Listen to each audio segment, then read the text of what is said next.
క్రీస్తునందున్న ప్రియులకు ప్రేమతో వందనాలు తెలియజేయుచున్నాను. సెప్టెంబర్ నెల 8వ తేదీ 2024. ఈరోజు దేవుడు మనకు చేస్తున్న వాగ్దానం ఏమిటనగా జకరియా గ్రంథము 9వ అధ్యాయము 12వ వచనం. బంధకములలో పడియుండియు నిరీక్షణ గల వారలారా, మీ కోటను మరలా ప్రవేశించుడి, రెండంతలుగా మీకు మేలు చేసేదనని నేడు నేను మీకు తెలియజేయుచున్నాను. ఆమేన్. నా ప్రియమైన సహోదరి సహోదరులారా, క్రైస్తవులమైన మనమందరం కూడా ఈ లోకంలో మనం జీవించటానికి, మన అవసరతలు తీర్చబడటానికి, మనకున్న అక్కర్లన్నీ తీర్చుకోవటానికి దేవుని మీద ఆధారపడుతూ ఉంటాం.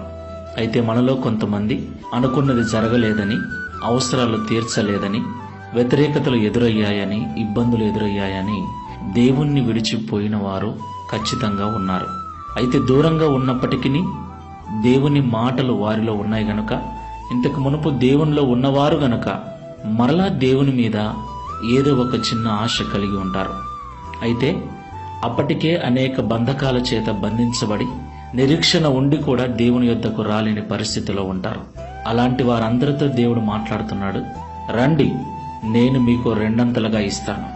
మొదట మీరు కోరిన దానికంటే అధికమైన మేలులు, రెండంతల ఆశీర్వాదాలు మీకు ఇస్తానని దేవుడు వాగ్దానం చేస్తున్నాడు.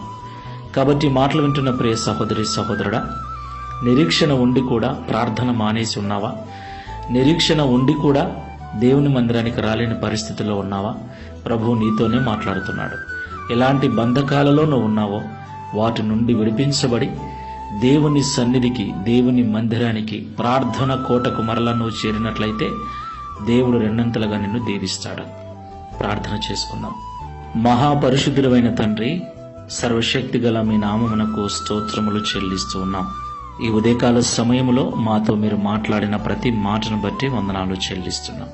నిజమే తండ్రి, నిన్ను నమ్మిన బిడ్డలమైన మేము మా దైనందిన జీవితంలో ప్రతి అవసరం కొరకు నీ మీద ఆధారపడి బ్రతుకుతూ ఉన్నాం.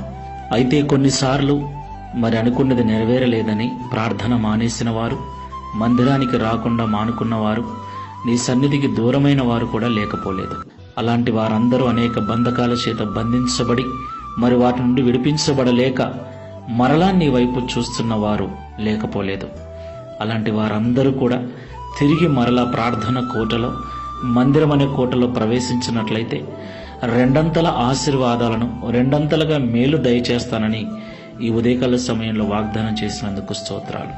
ఈ ప్రార్థనలో ఏకీభవిస్తున్న వారిలో ఎవరైనా అలాంటి వారు ఉన్నట్లయితే తిరిగి వారు కట్టబడుటకు, తిరిగి నీ మందిరంలో, సంఘములో చేర్చబడుటకు, తిరిగి ప్రార్థన ఆత్మచేత నింపబడుటకు సహాయం చేసి తద్వారా ఈ దిన వాగ్దానమును మా అందరి జీవితంలో నెరవేర్చి మీ నామమును మహిమపరచుకొనమని యేసు నామములో ప్రార్థిస్తున్నాము తండ్రి.